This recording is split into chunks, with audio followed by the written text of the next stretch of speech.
இப்போது மனிதர்கள் எல்லாரும் சில பேர் என்ன செய்கிறாங்கன்னா, வெளி மக்கள்கிட்ட ஒரு கோபமாக நடந்திருக்கிறது, ஒரு பொறாம குணம். ஒருத்தன் முன்னுக்கு நல்லா உழைச்சி முன்னுக்கு வந்தால் அவன் என்ன பெரிய ஆள், அவன் என்ன சம்பாதிச்சிட்டான் அப்படிங்கிற ஒரு குரோதத்தோடு நடந்துக்கிறாரு தான் ஒரு வகை உண்டு.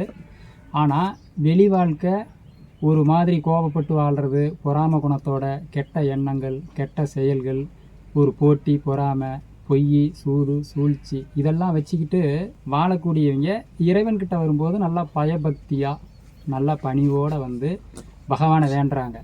அப்போது மக்கள் மத்தியில் அப்படி வாழக்கூடியவன் இறைவன்கிட்ட வந்து முறையிடும்போது தூய்மையாக ஒரு ஆச்சாரமாக வந்து நின்று அவங்க ஆண்டவனே இறைவா, நான் ரொம்ப புனிதமானவன், எனக்கு எல்லாம் இந்த மாதிரி குறைகள் இருக்குது, இறைவா அதை நீ கணக்கில் எடுத்து எனக்கு நிறைவேற்றி கொடுன்னு கேட்குறாங்க.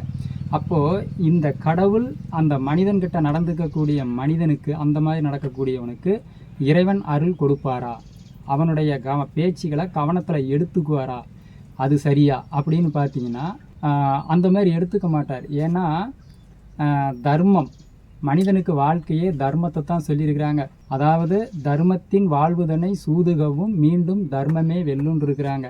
தர்மம் தக்க சமயத்தில் உயிர் காக்கும்னு சொல்லியிருக்கிறாங்க. ஆனால் மனிதன்கிட்ட தர்ம குணமும் நல்ல ஒழுக்கமும் அன்பும் அரவணைப்பும் வெளியில் எந்த மாதிரி நம்ம சுற்று வட்டாரங்களில் நடந்துக்கிறோமோ அதை ஒப்பிட்டுத்தான் நாம் எவ்வளவு தூரம் இறைவன்கிட்ட நெருங்கினாலும் அவர் நம்மிடம் நெருங்குவார்.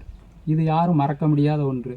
உள்ளத்தில் அன்பு இருந்தால் எல்லாம் சகலமும் நடக்கும். ஒரு தாய் எப்படி ஒரு குழந்தைகிட்ட அன்பாக பேசும்போது அந்த குழந்தையும் தாயும் ஒரு ஒற்றுமையாக அன்பாக இருக்கிறோமோ, அதுபோல் மக்கள் மத்தியில் சமுதாயத்தில் நாம்பளும் தெளிவாக ஒரு சிந்தனையோட, ஒரு அறிவுரையை, ஒரு அர்த்தமான வாழ்க்கை மக்கள் மத்தியில் பிடிச்ச மாதிரி வாழ்ந்தாதான் மக்கள் தீர்ப்பே மகேசன் தீர்ப்புன்னு ஒரு கருத்தை சொல்லியிருப்பாங்க.